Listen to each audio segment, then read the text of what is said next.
which are required by the people of Murang'a.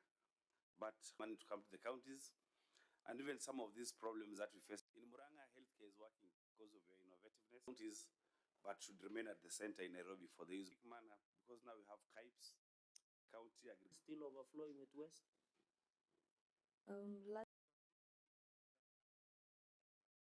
IGRTC here, we have a conversation on how we can have all those aspects. We push our own source revenue, which we have done. It used to be about 500 million.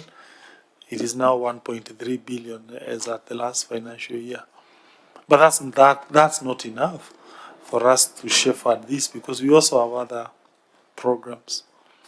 So there are two possible ways we are looking into that issue. Number one, staggered.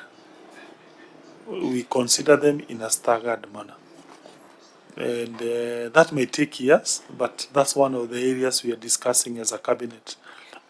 We also know that once we do that, we have to consider employees who used to be called casuals. We are faring well in the county, and I ask the governor to continue, having service for the people of Murang'a as his guiding principle, chair. For us in the counties, when we have public engagement, we always cite Murang'a as a county where devolution is working or seems to be working, and we keep encouraging you and your team to do even more.